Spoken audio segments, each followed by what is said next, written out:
Hello दोस्तों, स्वागत है आप सभी का हमारे यूट्यूब चैनल में। आज की वीडियो में क्लास 10 के सामाजिक विज्ञान मोस्ट इम्पॉर्टेंट प्रश्न बताने वाले हैं, जो यूपी बोर्ड 2025 की दृष्टि से बहुत ही इम्पॉर्टेंट प्रश्न है। चलिए बिना समय को गंवाए हम अपने प्रश्न की ओर चलते हैं। हमारा पहला प्रश्न है, राष्ट्रवाद का प्रारंभ सर्वप्रथम किस देश में हुआ? आपका ऑप्शन 1 है जर्मनी, ऑप्शन बी है इटली, ऑप्शन सी है फ्रांस, ऑप्शन डी है इंग्लैंड। आपका ऑप्शन सी वाला सही हो जाएगा, फ्रांस है। दूसरा प्रश्न है फ्रांस की क्रांति कब हुई? ऑप्शन ए है 1788, ऑप्शन बी है 1789, ऑप्शन सी है 1787, ऑप्शन डी है 1790। आपका ऑप्शन बी वाला सही हो जाएगा, 1789। तो हमारा तीसरा प्रश्न है, भारत छोड़ो आंदोलन किसने प्रारंभ किया था? Option A Gopal Krishna Gokhale, option B Bal Gangadhar Tilak, option C Mahatma Gandhi, option D Subhash Chandra Bose. Option C वाला आपका सही हो जाएगा, महात्मा गांधी। भारत छोड़ो आंदोलन की प्रारंभ किया था।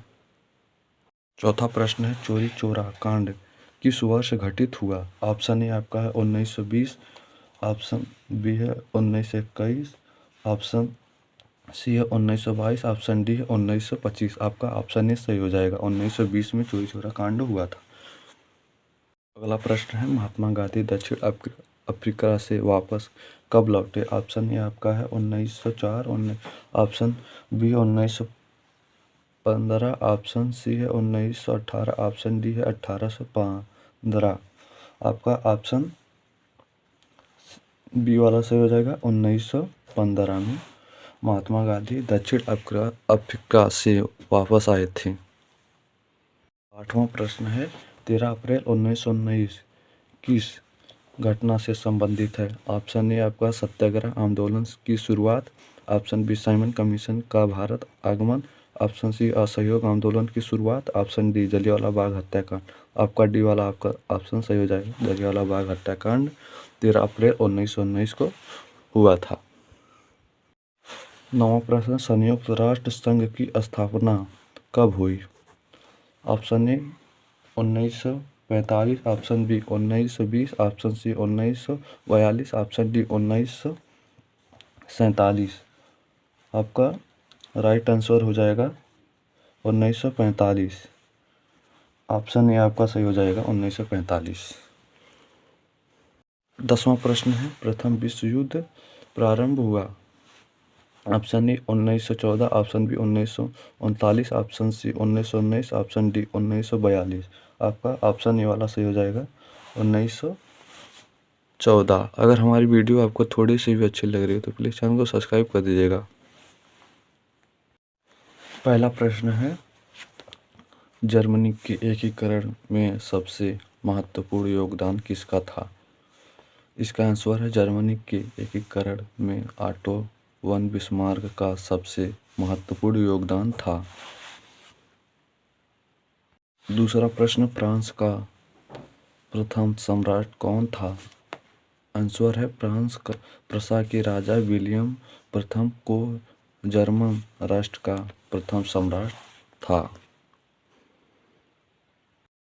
तीसरा प्रश्न है, ऑटो वन बिस्मार्क को जर्मनी के एकीकरण का जनक क्यों कहा जाता है? AIMP प्रश्न है, इम्पॉर्टेंट प्रश्न, बहुत ही VIMP प्रश्न है। आप जितना माने उतना कम है, क्योंकि हर बार बोर्ड में देखने को मिलता है। चलिए हम ऑटो बिस्मार्क ने सुधार एवं कूटनीति के अंतर्गत जर्मनी के क्षेत्र का प्रसाकरण अथवा प्रसा का एकीकरण करने का प्रयास किया। और दूसरा क्या है, यहाँ पे बिस्मार्क ने जर्मनी के एकीकरण के लिए रक्त और लौह की नीति का पालन किया। अगला प्रश्न हमारा, जय और अजय संसाधन क्या होते हैं?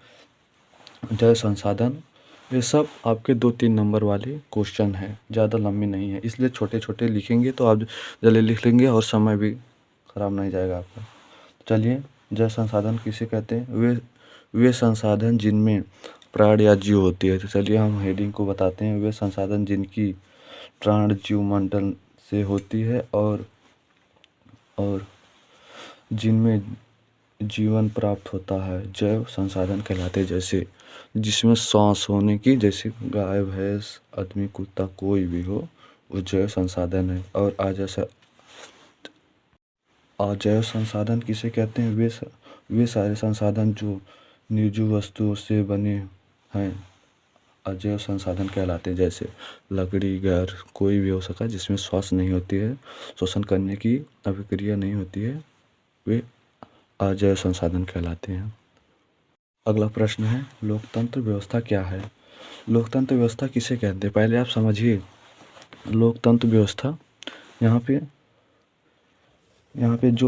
पे लोग हैं, आदमी बहुत सारे, यहाँ पे एक जैसे चुनाव लड़ता है ना, उसको आप वोट देते हैं तो वही लोकतंत्र व्यवस्था है। तो चलिए आप हेडिंग को बताते हैं। हेडिंग में क्या कह रहा है? यह एक ऐसी व्यवस्था है जिसके केंद्र के लोग अथवा लोगों द्वारा बनाई गई सरकार जो लोगों के हितों के लिए काम करेगी तथा लोगों की इच्छा तक ही बनी रहेगी, वे लोकतंत्र कहलाता है।